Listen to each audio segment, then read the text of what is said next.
السلام علیکم ورحمۃ اللہ تعالی وبرکاتہ۔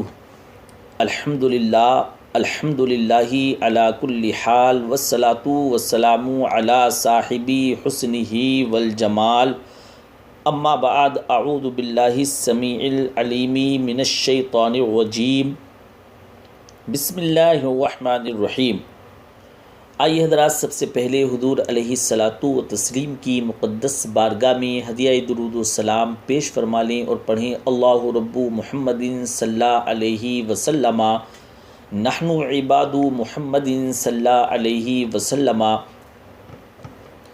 صلو علیہ صلاۃ و سلاما علیکا یا سیدی یا سیدی یا سیدی یا رسول اللہ صلی اللہ علیہ وسلم۔ اور آج آپ نے حضور علیہ الصلاۃ والتسلیم کی مقدس بارگاہ میں 1000 مرتبہ درود و سلام پڑھنا ہے۔ اس کے بعد حضور علیہ الصلاۃ والتسلیم کا وسیلہ دینے کے بعد اللہ کے حضور دعا کرنا ہے۔ انشاءاللہ الرحمن آپ کی جائز دعا قبول ہو جائے گی۔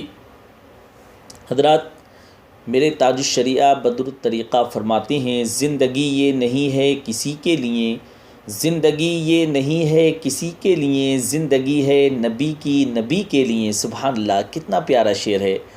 زندگی ہے نبی کی نبی کے لیے، نا سمجھ مرتے ہیں زندگی کے لیے، نا سمجھ مرتے ہیں زندگی کے لیے، جینا مرنا ہے سب کچھ نبی کے لیے۔ واہ واہ، سبحان اللہ، تاج الشریعہ نے ایمان کو تازہ کر دیا ہے۔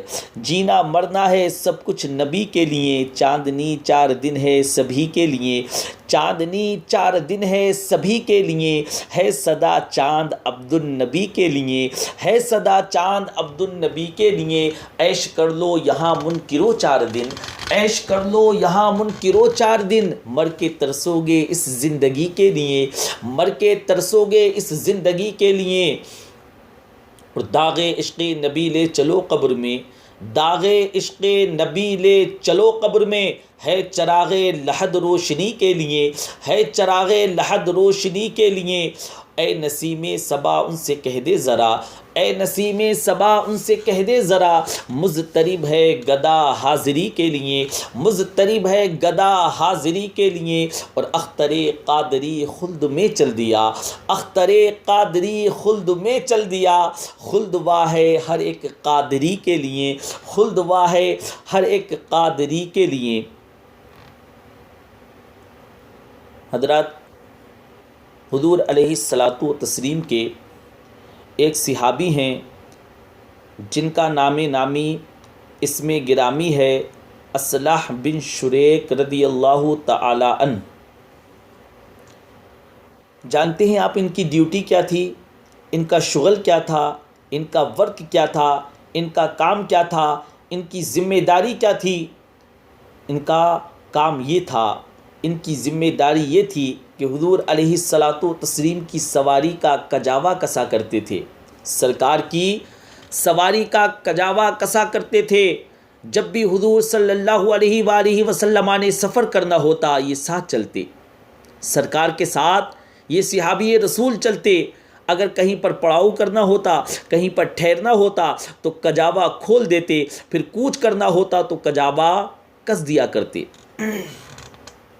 ایک سفر میں حضور صلی اللہ علیہ وآلہ وسلم کے ساتھ تھے، ایک جگہ سرکار دو عالم نور مجسم صلی اللہ علیہ وآلہ وسلم نے پڑاؤ کیا، رات میں ایک جگہ پڑاؤ کیا، انہیں غسل کی حاجت ہو گئی، انہیں صحابی رسول کو غسل کی حاجت ہو گئی۔ پانی اتنا ٹھنڈا تھا کہ اگر یہ اس پانی سے غسل کرتے تو بیمار پڑ جانے کا خوف غالب تھا، تو یہ کہیں سے لکڑیاں جمع کر کے لاتے کہ یہ پانی گرم کروں اور غسل کر لوں۔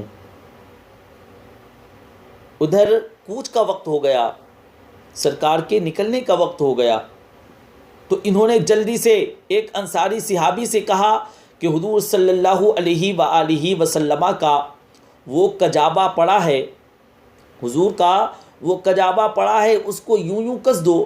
یہ گئے اور کجاوا اٹھایا اور کس دیا۔ انہوں نے صحابی رسول نے جو تعلیم دی انہوں نے ویسے ہی کر دیا، کجاوا کس دیا۔ حضور صلی اللہ علیہ وآلہ وسلم بیٹھے اور تشریف فرما ہوئے، قافلہ کوچ کر گیا، یہ پیچھے سے غسل کر کے تسلی سے اور پھر سواری لی، جلدی جلدی یہ بھی دوڑتے ہوئے قافلے کے ساتھ شامل ہو گئے، اور جو ہی ان کی سواری حضور صلی اللہ علیہ وآلہ وسلم کے قریب آئی تو آقا کریم صلی اللہ علیہ وآلہ وسلم نے اصلا بن شریک رضی اللہ تعالی عنہ کو دیکھ کر مسکرا دیا۔ سرکار مسکرانے لگے اور کہا اصلا آج کجاوا بدلا بدلا سا لگتا ہے، تمہارے ہاتھ کا کسا ہوا نہیں لگتا۔ عرض کی حضور میں نے کسا بھی نہیں ہے، کہا حضور میں نے کسا بھی نہیں ہے، یہ تو فلاں انصاری صحابی نے کسا ہے۔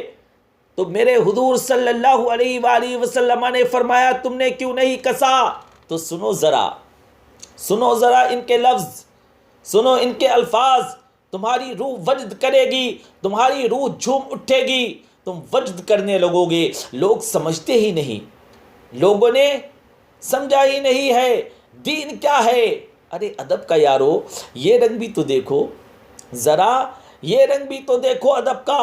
حضور صلی اللہ علیہ وآلہ وسلم نے فرمایا اصلا آج کجاوا بدلا بدلا سا لگتا ہے۔ عرض کی حضور میں نے کسا بھی نہیں ہے، یہ تو فلاں انصاری صحابی نے کسا ہے۔ تو کہا تم نے کیوں نہیں کسا؟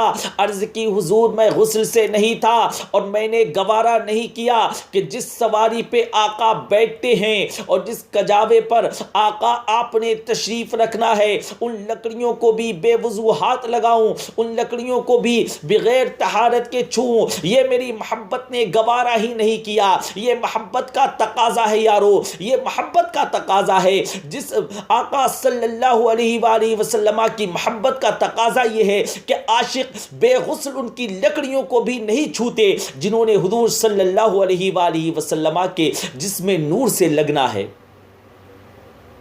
جنہوں نے حضور کے بدن سے بھی چھونا ہے، ان لکڑیوں کو بھی بے غسل عاشق نہیں چھوتے۔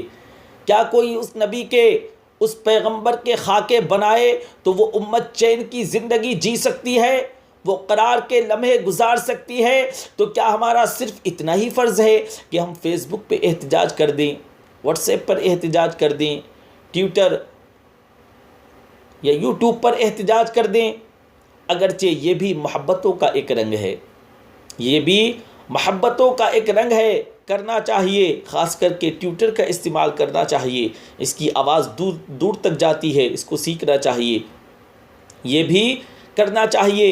اور اس کے بعد ہم ٹھنڈے ہو کے بیٹھ جائیں، یہ سب کرنے کے بعد ہم ٹھنڈے ہو کر بیٹھ جائیں اور وہ ہر 5 سال کے بعد، ہر 3 سال کے بعد، ہر 2 سال کے بعد یہ حرکت کرے، اور ہمیں پتہ ہے کہ آج کیا ہے، ہمیں پتہ ہے کہ آج کیا ہے، اور پھر 3 سال کے بعد انہوں نے کرنی ہے، پھر 3 سال کے بعد انہوں نے کرنی ہے یہ حرکت۔